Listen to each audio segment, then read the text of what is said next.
আপনি যদি ভাবেন আমি ডিজিটাল মার্কেটিং শিখেছি কিন্তু আমার তো কোনো এক্সপিরিয়েন্সই নেই, তাহলে আমাকে ক্লায়েন্ট কেন কাজ দেবে?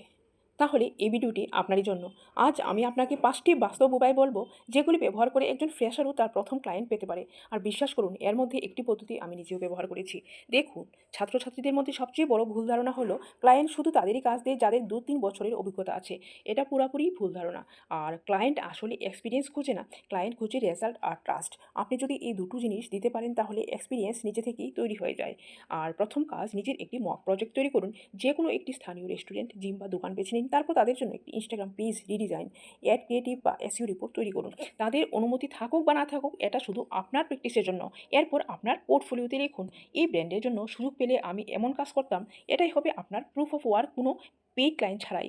আর শুরুতে টাকা উপার্জনের দিকে না তাকিয়ে রেজাল্ট আর টেস্টিমোনিয়াল সংগ্রহ করার দিকে ফোকাস করুন।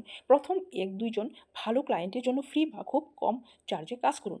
আর তবে একটি শর্ত রাখুন, যদি ভালো ফলাফল আসে তাহলে তারা আপনাকে একটি ভিডিও টেস্টিমোনিয়াল দেবে। আর এই টেস্টিমোনিয়ালই হবে আপনার আসল রিজিউম।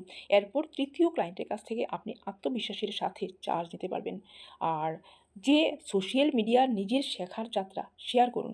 যেমন আমি আজ আমি মেটা এডস শিখলাম। এটা আমার প্র্যাকটিক্যাল ক্যাম্পেইন, মানে প্র্যাকটিস যে আমি করলাম, যে প্র্যাকটিস ক্যাম্পেইন যা আমি করলাম, এগুলি শেয়ার করুন। আর এই ধরনের পোস্ট নিয়মিত করুন। মানুষ যখন দেখে আপনি ধারাবাহিকভাবে শিখছেন এবং কাজ করছেন, তখনই তারা ভবিষ্যতে আপনার ক্লায়েন্ট রেফার করে বা নিজেরাই ক্লায়েন্ট হয়ে যায়। আর লোকাল ব্যবসাগুলিকে সরাসরি ডিএম করুন, কিন্তু এমন মেসেজ পাঠাবেন না, স্যার আমাকে কাজ দিন। বরং তাদের কোনো সমস্যা খুঁজে বের করুন। যেমন আপনার ইনস্টাগ্রাম বায়োতে ওয়েবসাইট লিঙ্ক নেই, অথবা শেষ এই ৫টি হ্যাশট্যাগ ব্যবহার করা হয়নি, বা আর আপনার যে ছোট্ট একটা ফ্রি সাজেশন দিন। প্রথমে ভ্যালু দিন, তারপর পিস করুন। আর আমি সব কিছু করি এ কথাটা বলা বন্ধ করুন। একটি নির্দিষ্ট স্কিল বেছে নিন, যেমন ইনস্টাগ্রাম গ্রোথ, গুগল অ্যাডস বা কন্টেন্ট রাইটিং। যখন আপনি স্পেশালিস্ট হিসেবে নিজেকে উপস্থাপনা করবেন, তখন মানুষ আপনাকে বেশি বিশ্বাস করবে। কারণ স্পেশালিস্টদের সাধারণত জেনারেলিস্টের তুলনায় বেশি হায়ার করা হয়। আর শেষ টিপস হলো, ফাইবার বা আপওয়ার্কের মতো প্ল্যাটফর্মে একটি সিম্পল গিগ তৈরি করুন। মানে শুরুর দিকে আপনার যে প্রাইসিং কিছুটা কম রাখুন। আর পয়েন্ট ওয়ান তৈরি করা যে পোর্টফোলিও, সেখানে ব্যবহার করুন। আর সেই প্ল্যাটফর্মগুলো আপনাকে নেটওয়ার্ক ছাড়াই প্রথম ডোমেস্টিক বা ইন্টারন্যাশনাল ক্লায়েন্ট এনে দিতে পারে।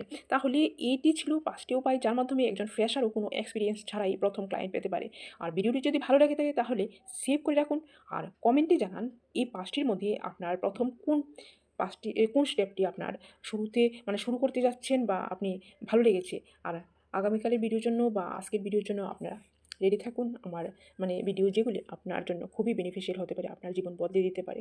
তো আমার চ্যানেলকে লাইক আর সাবস্ক্রাইব করতে ভুলবেন না কিন্তু। Thank you.